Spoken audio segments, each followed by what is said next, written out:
Shri CMRL കേസുമായിട്ട് ബന്ധപ്പെട്ട് CMRലും അതുപോലെ തന്നെ നമ്മുടെ EDയുമായിട്ടുള്ള കേസ് സംബന്ധിച്ചിട്ട് ഇപ്പം 7 പേർക്കെതിരെ സമൻസ് കൊടുത്തിട്ടുണ്ട് പല ദിനങ്ങളിലായിട്ട്. അതിലേറ്റവും വാർത്തയിൽ ശ്രദ്ധേയമാകുന്നത് വീണ വിജയന്റെ പേരാണ്.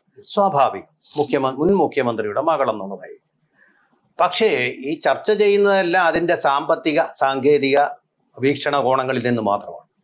പക്ഷെ വളരെ പ്രധാനപ്പെട്ട കേരളം എന്ന് പറയുന്ന ഏതാണ്ട് 780 കിലോമീറ്ററോളം തീരദേശം അല്ലെ, 600 ശിഷ്ടം കിലോമീറ്ററോളം തീരദേശമുള്ള ഈ സംസ്ഥാനത്തെ സംബന്ധിച്ചിടത്തോളം നാരോ ബെൽറ്റ് പോലെ കടലിനും പർവ്വതത്തിനും ഇടയിൽ കിടക്കുന്ന ഈ സംസ്ഥാനത്തെ സംബന്ധിച്ചിടത്തോളം അതിഗുരുതരമായിട്ടുള്ള ചില പ്രശ്നങ്ങളെ അഡ്രസ്സ് ചെയ്യുന്ന കാര്യം എന്ന് പറഞ്ഞാൽ ഈ ബാക്കി 6 പേരെന്ന് പറയുന്ന CMRL കമ്പനി എന്നുള്ള വീണ വിളിച്ചിരിക്കുന്നതിൽ അവരെല്ലാം ഒരു സ്ഥാപനം നടത്തി കോടിക്കണക്കിന് രൂപ നമ്മുടെ രാഷ്ട്രീയക്കാർക്ക്, മാധ്യമ പ്രവർത്തകർക്ക്, മാധ്യമ സ്ഥാപനങ്ങൾക്ക്, കൂട്ടത്തിൽ ഒരു തട്ടിപ്പ് കമ്പനിയായ എക്സാലോജിക്ക് ഇപ്പോൾ നിലനിൽപ്പില്ലത് ആ കമ്പനിക്ക് കൊടുത്തിരിക്കുന്ന കോടികൾ കണ്ട് നമ്മൾ ഞെട്ടിപ്പോവും. അതിദാരിദ്ര്യർ ഇപ്പോഴുമുള്ള കേരളത്തിൽ 3.08 കോടിയുടെ ഇടപാടാണ് ഒരു കുടുംബത്തിന് 12 ലക്ഷം രൂപ വെച്ച് വാരിക്കോരി കൊടുത്തു. ചെയ്തിരിക്കുന്ന സർവീസ് എന്താ? വിലപ്പെട്ട സർവീസ് ഉണ്ടോ? അതുമില്ല. അതാണ് നമ്മുടെ ദുരൂഹത. പക്ഷേ ഇത്ര കോടികളുടെ സോഴ്സ് എന്താണെന്നുള്ള ഒരു ചോദ്യത്തിലേക്ക് ആരും പോകുന്നില്ല. ഇത്രയും കോടികൾ അതൊക്കെ കിട്ടണമെങ്കിൽ കരിമണൽ ഖനനമാണ് ആ കമ്പനിയുടെ പ്രധാന പ്രവൃത്തി. ആ മണലിന്റെ വിലയല്ല കിട്ടിയിരിക്കുന്നത്, മണലിന്റെ അപ്പുറമുള്ള പല രഹസ്യങ്ങളും ആ മണലിൽ.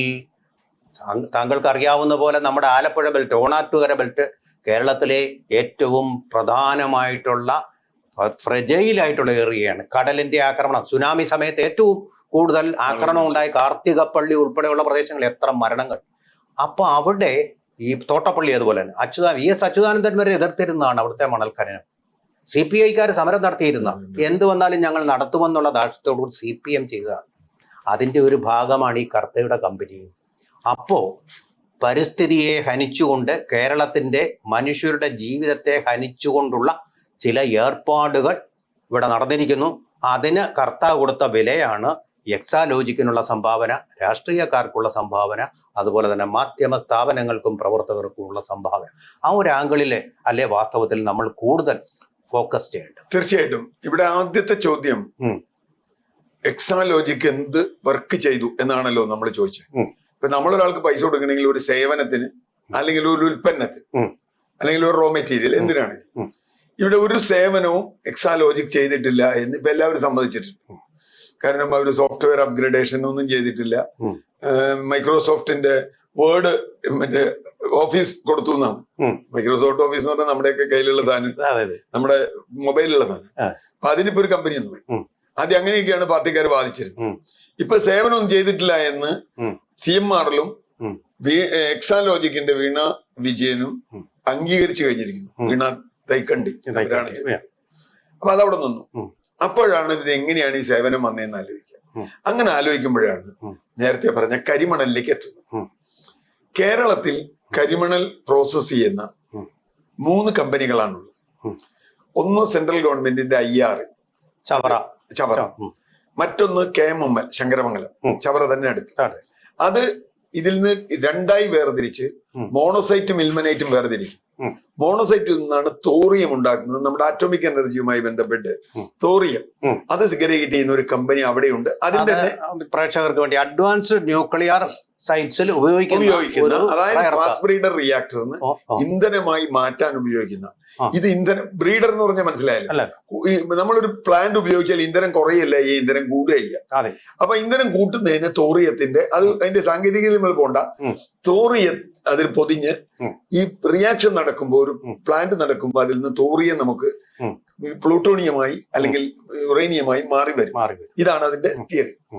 അപ്പൊ അതിനാണ് ഈ തോറിയം എടുക്കുന്നത്. അത് വളരെ എന്താ പറയാ സെക്യൂരിറ്റി ഉള്ള ഒരു സംഗതിയാണ്. നമ്മുടെ ഏലൂരും അതിൽ ഒരു ഫാക്ടറി ഉണ്ട്, ഏലൂര് IR. രണ്ടാമത്തെയാണ് ഈ ഇൽമനൈറ്റ്, ക്യൂ ഇൽമനൈറ്റ് എന്ന് പറഞ്ഞാൽ കൊയിലോൺ ഇൽമനൈറ്റ് എന്ന് പറഞ്ഞ ഏറ്റവും വില കൂടിയ, ഏറ്റവും മൂല്യമുള്ള ഇൽമനൈറ്റ് പല സ്ഥലത്തുണ്ട്. ഇപ്പൊ കന്യാകുമാരി ജില്ലയിലുണ്ട്. പക്ഷെ അവിടെ നിന്നുള്ള ഇൽമനൈറ്റ് ഒന്നും ഇത്ര ക്വാളിറ്റി ഇല്ല. കേരള തീരത്തെ ഇൽമനൈറ്റ് ആണ് ഏറ്റവും ക്വാളിറ്റി ഉള്ളത്. അങ്ങനെയാണ് ആ കമ്പനി അവിടെ വെച്ചു. അതിന് സമാന്തരമായി CMRL എന്ന് പറയുന്ന നമ്മളിപ്പോ വിവാദമായ കർത്താവിന്റെ കമ്പനി ഏലൂര് കളമശ്ശേരി വരുന്നു. ആ കമ്പനി ചെയ്യുന്ന എന്താ വെച്ചാൽ ഈ ഇൽമനൈറ്റ് എന്ന് പറയുന്ന സാധനം എടുത്തിട്ട് അത് പ്രോസസ് ചെയ്ത് റൂട്ടൈലാക്കി. റൂട്ടൈൽ എന്ന് പറഞ്ഞാൽ അത് ഈ ഇൽമനൈറ്റിൽ നിന്ന് റൂട്ടൈലാക്കുന്നത് വളരെ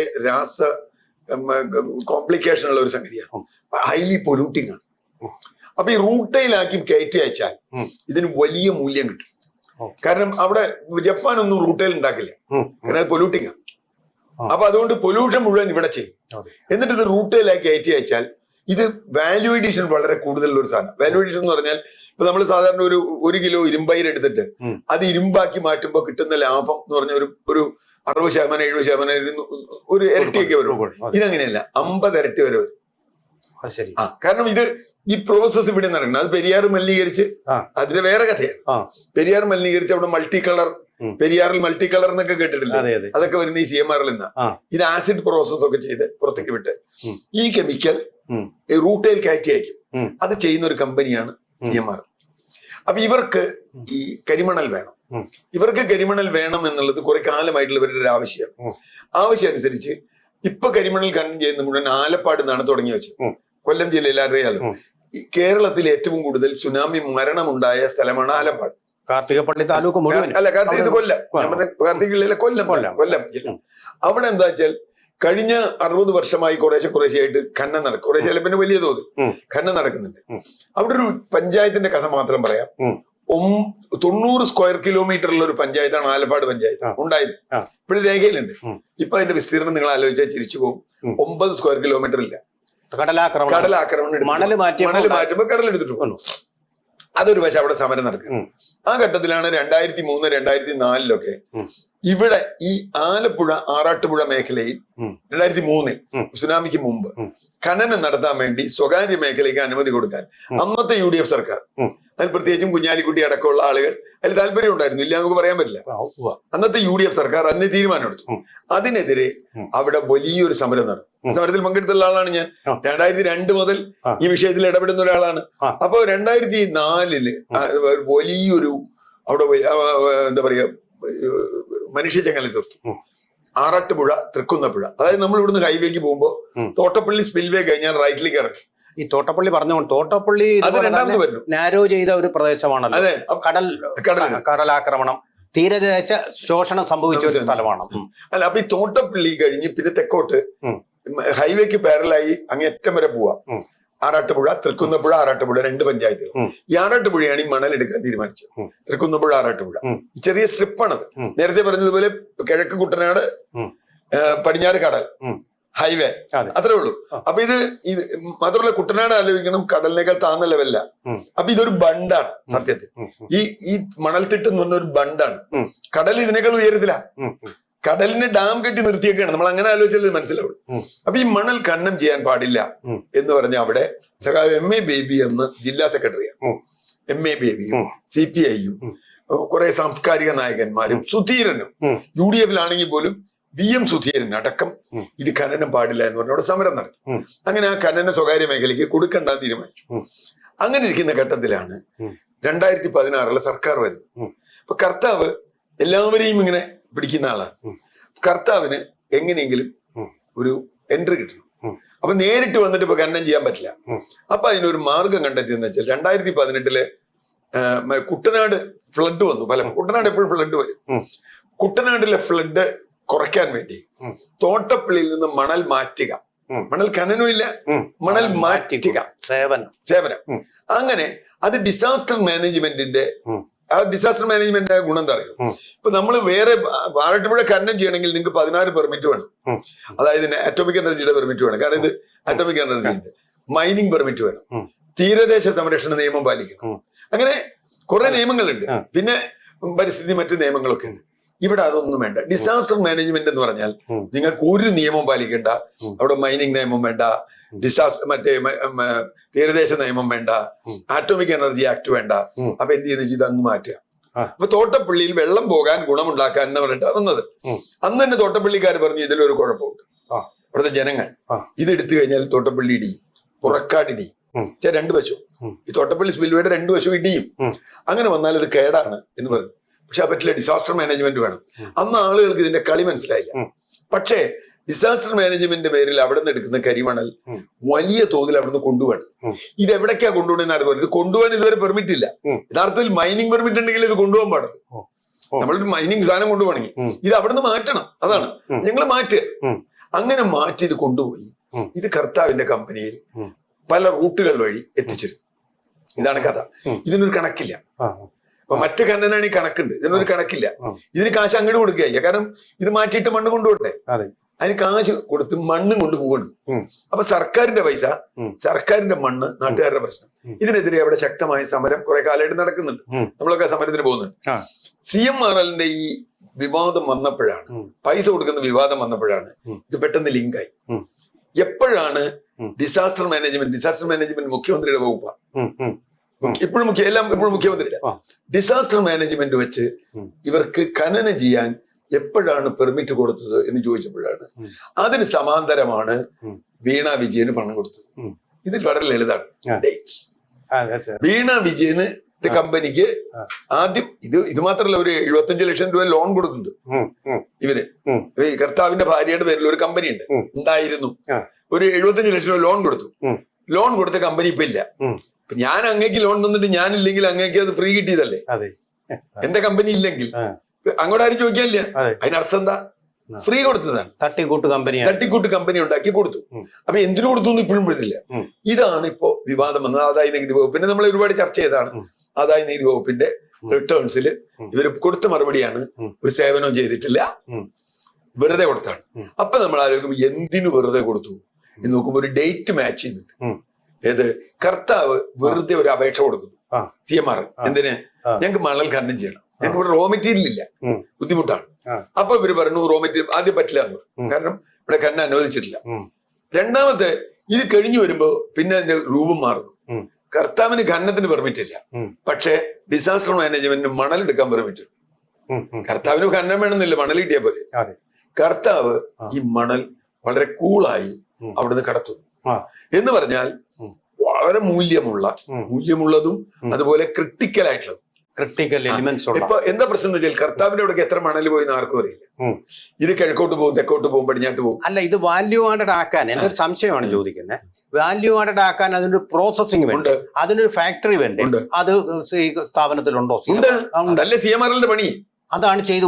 ഈ ഇൽമനൈറ്റ് എന്ന് പറയുന്നത് അനധികൃതമല്ലേ? കമ്പനി അടച്ചുപൂട്ടണ്ട. അവർക്ക് എവിടെന്നെങ്കിലും അതിന് ലൈസൻസ് ഇല്ല, മണൽ നീക്കാൻ മാത്രമേ ഉള്ളൂ. അല്ലല്ല, ഇത് ഇപ്പോഴില്ല. അവര് മണൽ മുമ്പ് എടുത്തിരുന്നു, അവര് KMML കൊടുത്തിരുന്നു, അവർ ഇമ്പോർട്ട് ചെയ്തിരുന്നു. അവർക്ക് കരിമണൽ പ്രോസസ് ചെയ്യാനുള്ള കമ്പനി ഇവിടെ ഉണ്ട്. ഇൽമനൈറ്റ് എന്ന് പറയുന്ന ഇതിൽ മോണോസൈറ്റ് ഇൽമനൈറ്റ് ഉണ്ടല്ലോ. ഇതിൽ ഇൽമനൈറ്റ് എന്ന് പറയുന്ന ഭാഗം ആദ്യം സാൻഡ് സെപ്പറേറ്റ് ചെയ്യും, അത് കഴിഞ്ഞ് മോണോസൈറ്റ് ഇൽമനൈറ്റ് സെപ്പറേറ്റ് ചെയ്യും. ഇൽമനൈറ്റ് എന്ന് പറയുന്ന ഈ ഭാഗം മാത്രമാണ് അവർക്ക് വേണ്ടു. അതിൽ നിന്നാണ് ടൈറ്റാനിയം വരെയുള്ള ലോഹങ്ങൾ ഉണ്ടാക്കുന്നത്. നമ്മുടെ ടൈറ്റാനിയം കമ്പനി, കേരള സ്റ്റേറ്റിന്റെ ടൈറ്റാനിയം KMML അങ്ങനെയാണ്. അപ്പൊ അവർക്ക് കുറച്ച് ഉണ്ടാക്കാൻ പറ്റും. നേരെ മറിച്ച് കർത്താവിനാണ് ഈ റൂട്ടേൽ ഉണ്ടാക്കിയത് എക്സ്പോർട്ട് ചെയ്യാം. അപ്പൊ കർത്താവിന് ഇത് കിട്ടണം. ഇയാൾ പറഞ്ഞു ഞങ്ങൾക്ക് കിട്ടാനില്ല, ഞങ്ങള് വിദേശത്ത് നിന്ന് ഇറക്കുമതിയാണ്. കാരണം ഇവിടെ കരിമണൽ വിരുദ്ധ ഖനന വിരുദ്ധ സമരം നടക്കുമ്പോ കർത്താവിന്റെ കമ്പനി തൊഴിലാളികളെ കൊണ്ടുവന്ന് തിരുവനന്തപുരത്ത് ഒരു സമരം നടത്തി. എന്തിനാ വെച്ചാൽ ഞങ്ങൾക്ക് ഖനനം ചെയ്യണം, ഞങ്ങളുടെ തൊഴിൽ നഷ്ടപ്പെടുന്നു എന്ന് പറഞ്ഞിട്ട് വലിയ പൈസ കൊടുത്തു. കാരണം അവർക്ക് ഇത് നല്ല ലാഭമുള്ള കമ്പനിയാണ്, വാരി എറിയാം, പൈസ വാരി എറിയാം. അതുകൊണ്ടാണ് 130 കോടി രൂപ നേരത്തെ പറഞ്ഞ പോലെ മാധ്യമങ്ങൾക്കും രാഷ്ട്രീയ നേതാക്കൾക്കും എല്ലാവർക്കും കൊടുത്തത്. അതിൽ കൊടുത്തത് അത് കൊടുക്കും. അത് അയാൾ എല്ലാവർക്കും കൊടുത്തിട്ടുണ്ട്. അപ്പൊ എനിക്ക് തോന്നുന്നു രമേശ് ചെന്നിത്തലയ്ക്ക് കൊടുത്തിട്ടുണ്ടെന്ന് പറഞ്ഞിട്ട് കുഞ്ഞാലിക്ക് കൂടി കൊടുത്തു, പിണറായി വിജയന് കൊടുത്തു. അത് രാഷ്ട്രീയ നേതാക്കൾക്ക് കൊടുക്കുന്നത് സംഭാവന അവരെങ്ങനെ ഉപയോഗിച്ചു എന്നുള്ളത് അവരുടെ പ്രശ്നം. രാഷ്ട്രീയ നേതാക്കൾക്ക് ഒരു കോർപ്പറേറ്റ് സംഭാവന കൊടുക്കാം, അത് തെറ്റൊന്നുമല്ല. അതിന് റെസീറ്റ് ഉണ്ടാവണം, അവർക്ക് അത് ഉണ്ടാവണം. പക്ഷേ ഒരു കമ്പനിക്ക് കൊടുക്കുമ്പോൾ വകുപ്പ് പറയാം എന്തിനാ കൊടുത്തതിന്. രാഷ്ട്രീയ നേതാക്കൾക്ക് കൊടുക്കുന്നതിന് അവര്. അപ്പൊ ഇവിടെ എന്താ സംഭവിച്ചു കഴിഞ്ഞാൽ ഈ രണ്ട് ഡേറ്റും കൂടി മാച്ച് ചെയ്തു. ഇവിടെ ആദ്യം കൊടുത്ത പെർമിഷൻ മാറ്റിവെച്ച് ഇപ്പുറത്ത് അത് നേരെ ഡിസാസ്റ്റർ മാനേജ്മെന്റ് അനുസരിച്ച് ഖനനം ചെയ്യാനുള്ള പെർമിഷൻ ആക്കി കൊടുത്തു. ഇവിടെയാണ് ഇതിലെ ചതി നടന്നത്. അത് കേരള ഗവൺമെന്റ് കൊടുത്ത, കേരള ഗവൺമെന്റ് മുഖ്യമന്ത്രിയുടെ ഓഫീസ്, കേരള ഗവൺമെന്റ് അല്ല മുഖ്യമന്ത്രിയുടെ ഓഫീസിൽ തന്നെ കൊടുത്ത. അപ്പൊ മുഖ്യമന്ത്രിയുടെ ഓഫീസിൽ കൊടുത്ത എന്താ? അപ്പൊ നോക്കുമ്പോഴാണ് വീണ വിജയന് കാശ് കിട്ടിക്കൊണ്ടിരിക്കുന്നത്. അത് ശരി. അപ്പൊ ഇത് കേവലം വീണ വിജയന്റെ ഒരു തട്ടിക്കൂട്ട് കമ്പനിക്ക്, ഇപ്പൊ കമ്പനി ഇല്ലാട്ടോ, എക്സാലോജിക് ഒന്നും ഇല്ലപ്പോ, ഒരു തട്ടിക്കൂട്ട് കമ്പനിക്ക് CMRL സംഭാവന കൊടുത്തതല്ലത്. അയാൾക്ക് അതിന്റെ ഫലമായി ഒരു സേവനം കിട്ടിയിട്ടുണ്ട്. പക്ഷെ സേവനം പുറത്തു പറയാൻ കൊള്ളില്ല. പറഞ്ഞു കഴിഞ്ഞാൽ നിയമവിരുദ്ധമായതുകൊണ്ട് പറയുന്നത് സേവനം പുറത്തു പറയാൻ കൊള്ളില്ല. അപ്പൊ പുറത്തു പറയാൻ കൊള്ളാത്തൊരു സേവനം ഇയാൾക്ക് കൊടുത്തിട്ടുണ്ട്. ഇപ്പൊ നമ്മൾ എല്ലാവരും പറഞ്ഞില്ലേ എന്ത് സേവന ചെയ്തതെന്ന്. സേവനം ചെയ്തിട്ടുണ്ട് നീ. എക്സാലോജിക്കല്ല, വീണ വിജയന്റെ പിതാവ് കേരള മുഖ്യമന്ത്രി ഇവർക്ക് സേവനം ചെയ്തിട്ടുണ്ട്. അപ്പൊ അവിടെ ശരിക്കും പറഞ്ഞാൽ അത് ശരിയാവുന്ന നേതാക്കൾ പറയുന്നത് അത് കമ്പനി ഇടപാടാണ്, അത് കർത്താവ് വീണയ്ക്കും മാത്രമേ അറിയത്തുള്ളൂ. അല്ല, പക്ഷെ അവിടെയാണ് കളി. അതാണ് അവനും വീണയ്ക്കും അറിയുള്ളൂ എങ്കിൽ അതിന്റെ പിന്നിൽ ഈ ഖനനം നടന്നിട്ടുണ്ടെന്നുള്ളതും ഖനനത്തിന് പെർമിറ്റ് കൊടുത്തിട്ടുണ്ടെന്നുള്ളതും അത് കുഴൽനാടൻ അത് ഉയർത്തിയിട്ടുണ്ട്, ഷോൺ ജോർജ് ഉയർത്തിയിട്ടുണ്ട്. പക്ഷെ ഇതിലൊരു ചെറിയ പ്രശ്നമുണ്ട്. ഈ വാദം ഉന്നയിക്കാൻ UDF നേതൃത്വം തയ്യാറായിക്കൊള്ളണമെന്നില്ല. കാരണം അതുകൂടി നമ്മൾ പറയണം. അത് പറഞ്ഞില്ല ശരിയാവില്ല. ഇപ്പൊ സുധീരനൊഴിച്ച് എനിക്ക് തോന്നുന്നില്ല UDF ആരെങ്കിലും, ഉൾനാടനുണ്ട്, ഈ വിഷയം ഗൗരവമായി എടുത്ത് ഈ കർത്താവിന് കൊടുത്തത് ഈ ഖനനത്തിന് വേണ്ടിയാണ് എന്ന വാദം UDF ഉയർത്തുമോ എന്ന് എനിക്ക് സംശയമുണ്ട്. കാരണം വ്യവസായ മന്ത്രി കുഞ്ഞാലിക്കുട്ടിക്കും മുമ്പ് ഈ ഖനനം ഇവർക്ക് ഉണ്ടായിരുന്ന ആളാണ്. മറ്റേ രമേശ് ചെന്നിത്തല ജില്ലക്കാരനാണ്, ഹരിപ്പാട് മണ്ഡലക്കാരനാണ്. അദ്ദേഹത്തിന്റെ അടുത്താണ് ഈ സംഭവം. അപ്പൊ അദ്ദേഹത്തിനും ഇത് പ്രക്ഷോഭം നടക്കാതിരിക്കാൻ വേണ്ടി പരിപാടിയാണ്. അപ്പൊ പ്രശ്നം എന്താ വെച്ചാൽ മാധ്യമങ്ങൾ കൊടുത്തു, മാധ്യമങ്ങൾ പറഞ്ഞിട്ടുണ്ട്, മാധ്യമ മാനേജർമാർ പറഞ്ഞിട്ടുണ്ട് ഇദ്ദേഹത്തിനെതിരെ വാർത്ത കൊടുക്കരുത് എന്ന് പറഞ്ഞ മാധ്യമങ്ങളുണ്ട്. അതാ ഞാൻ പറഞ്ഞു, മാധ്യമങ്ങൾ കൊടുത്തു. ഇദ്ദേഹത്തിന് വേണ്ടി വാർത്ത കൊടുത്ത മാധ്യമങ്ങൾ ഇവിടെ ഉണ്ട്, എനിക്കറിയാം. കാരണം നമുക്കൊക്കെ എതിരായിട്ട് വളരെ മോശമായ വാർത്ത, ഞാൻ കരിമണൽ പരിസ്ഥിതിവാദികളാണ് കരിമണൽ കൊള്ളയുന്നേ എന്ന് കൊടുത്തൊരു മാധ്യമം കൂടി. ഇതൊക്കെ പണം കിട്ടി കാണും. ഉറപ്പല്ലേ, ഞങ്ങളെന്താ തീപ്പെട്ടിയിലാക്കി കരിമണൽ കൊണ്ടുപോരുക? അത് അങ്ങനെ കൊണ്ടുപോകാൻ പറ്റുന്ന ഒരു സാധനമല്ലോ. നമ്മള് ഇത് ലോറിയിലല്ലേ പോയിട്ട്, എത്ര ലോറി എവിടേക്ക് പോയി, ആര് കൊണ്ടുപോയി കണക്കില്ല. ആ കണക്കാണ് ഒരു കണക്ക് ഇവര് കോടികളായിട്ട് കൊടുത്തത്. 500 ലോറി 1500 ലോറി എന്ന് പറയും ലോജിസ്റ്റിക്സ്. ആ ലോജിസ്റ്റിക്സിന്റെ പണത്തിലാണ് വെട്ടിപ്പണമെന്നാ പറയുന്നത്. നമ്മളിപ്പോ പറയുമ്പോ ഇപ്പൊ ശശിധരൻ കർത്ത കൂടാതെ ഭാര്യ ജയ എസ് കർത്ത, അതുപോലെ തന്നെ അവിടുത്തെ NC ചന്ദ്രശേഖർ എന്ന് പറയുന്ന ആള്, അതുപോലെ തന്നെ അവിടുത്തെ ചീഫ് ഫൈനാൻഷ്യൽ ഓഫീസർ ആയിട്ടുള്ള KS സുരേഷ്, അഞ്ജു ജോസഫ് എന്ന് പറയുന്ന ആള്, ഇത്രയും പിന്നെ ഇവരെയാണ് വിശദമായിട്ടുള്ള ചോദ്യങ്ങൾക്ക് പല ഡേറ്റുകളിലായിട്ട് വിളിച്ചു കൂട്ടിയിട്ടുള്ളത്. SFIOയുടെ സകല തെളിവുകളും പരിശോധിച്ച ശേഷമാണ് ഈ വിളി നടന്നിരിക്കുന്നത്. അപ്പോൾ നല്ല സബ്സ്റ്റൻസ് ഇപ്പോൾ നമ്മുടെ EDയുടെ കൈവശമുണ്ട്. വീണ ഇതുവരെ ആരോടെയും മറുപടി ഒന്നും പറഞ്ഞിട്ടില്ല. വിയർക്കും മറുപടി പറയാൻ, കർത്തയും വിയർക്കും. അതാണ് കർത്ത ഇത്രയും വെപ്രാളം കാണിച്ചത്. ഈ കേസ് മുന്നോട്ട് പോയാൽ അപകടം മണത്തറിഞ്ഞിട്ടാണ്. അപ്പൊ എന്തായാലും ഈ അവസാനത്തെ ഒരു ചോദ്യം, വീണ പോകും? വീണ രക്ഷപ്പെടാൻ 12-ാം തീയതി വീണ പോവാതിരിക്കാൻ പറ്റില്ല. അസുഖമാണെന്നുള്ള 1-2 ദിവസമൊക്കെ ആത്യന്തികമായിട്ട് പോവേണ്ടി പോവാതിർക്ക് ബുദ്ധി. ആത്യന്തികമായിട്ട് എത്ര നേരത്തെ പോകുന്നു അത്രയും CPM നല്ലതാ. കാരണം ഇവരങ്ങ് അറസ്റ്റ് ചെയ്യപ്പെട്ട് ഇവര് വല്ല ശിക്ഷിക്കപ്പെട്ടാൽ CPM രക്ഷപ്പെടാം. ഇപ്പൊ അങ്ങനെ വന്നു തുടങ്ങിയിട്ടുണ്ട്. ഇപ്പൊ നമ്മുടെ ജോൺ ബ്രിട്ടാസ്, അതുപോലെ തന്നെ നമ്മുടെ ശൈലജ ടീച്ചറൊക്കെ വീണയുടെ കാര്യം വീണ പറയും എന്നുള്ളതാണെങ്കിൽ നേരത്തെ അത് മതിയായിരുന്നല്ലോ. കഴിഞ്ഞ ദിവസം എന്തിനാ അതെ, ഇടിച്ച് അതാണ് എന്റെ ചോദ്യം. അപ്പൊ സമൂലമായ ഒരു മനപരിവർത്തനം ഇപ്പൊ വന്നിട്ടുണ്ട്. കാരണം ഇനി വീണയെ പിന്താങ്ങാൻ പോയാൽ, പക്ഷെ ഇതുവരെ വീണയെ അങ്ങനെയല്ലല്ലോ. വീണയുടെ കമ്പനി സേവനം കൊടുത്തിട്ടുണ്ട്, സോഫ്റ്റ്വെയർ കൊടുത്തിട്ടുണ്ട്. നല്ല MP ഗോവിന്ദനും M സ്വരാജും ജോൺ ബ്രിട്ടാസും എല്ലാവരും പറഞ്ഞിരുന്നെന്താ, വീണയുടെ കമ്പനി സേവനം കൊടുത്തിട്ടുണ്ടെന്ന്. വീണയെ ന്യായീകരിക്കാൻ അവരെന്തിനാ പോയി? കമ്പനി തമ്മിൽ ഇടപാടിനെ അങ്ങനെ പറഞ്ഞാൽ മതി. വീണയെ ന്യായീകരിക്കേണ്ട ആവശ്യം ഇവർക്ക് എന്ത്? അപ്പൊ ഇവരുടെ ഭയം വീണയെ പിടിച്ചാൽ അതുവഴി കരിമണൽ ഖനനവുമായി ഏതെങ്കിലും തരത്തിൽ ബന്ധം വന്നാൽ വലിയ പ്രതിസന്ധി ഉണ്ടാവും. അത് പിണറായി വിജയനെ നേരിട്ടാണ് ബാധിക്കുക. അപ്പൊ പിണറായി വിജയന്റെ മകൾ എന്ന നിലയ്ക്കാണ് വീണയ്ക്ക് കൊടുത്തിട്ടുള്ളത്. ഇപ്പൊ കോടിയേരി ബാലകൃഷ്ണന്റെ കേസിൽ അതല്ല. കോടിയേരി ബാലകൃഷ്ണന്റെ മകൻ എന്നുള്ള നിലയ്ക്കല്ല ബിനീഷ് കോടിയേരിയുടെ എതിരെ കേസ് വന്നത്. നമുക്കറിയാം, ബാംഗ്ലൂർ വേറെ പ്രശ്നമാണ്. ഇതല്ല, വീണ വിജയനല്ല വേറെ ആരെങ്കിലും മക്കൾക്ക് ഇവർ കൊടുത്തോ കമ്പനി? അല്ല, വേറൊരു വ്യത്യാസം കൂടെ നമ്മൾ കാണേണ്ടത്, ബിനേഷ് കോടിയേരി എന്ന് പറയുന്നത് കോടിയേരിയുമായിട്ട് ബന്ധമുള്ള ഒരു കാര്യമല്ല. അങ്ങനെ ഒരു മരുന്നെന്ന് പറയുന്നത് അതുമായിട്ടൊരു ബന്ധമില്ല. അദ്ദേഹത്തിന്റെ സ്വഭാവമാണ്, തനി സ്വഭാവമാണ്. കോടിയേരിക്ക് അങ്ങനെയുള്ള സ്വഭാവങ്ങളില്ല. ഇവിടെ അങ്ങനെയല്ല. പിണറായിക്ക് കൊടുക്കേണ്ട കൈക്കൂലി പിണറായിക്ക് കൊടുക്കാതെ മകളുടെ പേരിൽ ഇങ്ങനെ ഒരു ഫ്രോഡ് ഉണ്ടാക്കിക്കൊണ്ട്, അതുകൊണ്ടാണ് സീരിയസ് ഫ്രോഡ് ഇൻവെസ്റ്റിഗേഷൻ ഓർഗനൈസേഷൻ വന്ന് അന്വേഷിക്കേണ്ടി വന്നത്. സീരിയസ് ഫ്രോഡാണിത്. മറുപടി പറയാൻ വളരെ ബുദ്ധിമുട്ടെന്നാണ് എനിക്ക് തോന്നുന്നത്. ഇത് ഹാജരാകുന്ന എന്തായാലും ഇന്നല്ലെങ്കിൽ നാളെ 12-ാം തീയതി പോയില്ലെങ്കിൽ വേറെ ദിവസം പോകേണ്ടി വരും. അപ്പൊ പിണറായി വിജയനും അതുപോലെ തന്നെ അദ്ദേഹത്തിന്റെ ഈ സ്തുതിപാഠകരും വലിയൊരു പ്രതിസന്ധിയെയാണ് അല്ല, ഇതുവരെ എന്തുകൊണ്ട് വീണയെ അവർ ന്യായീകരിച്ചു എന്ന ചോദ്യത്തിന് മറുപടി പറയും വേർക്കേണ്ടി വരും എന്ന് തന്നെ നമുക്ക് ഉപസംഹരിക്കാം.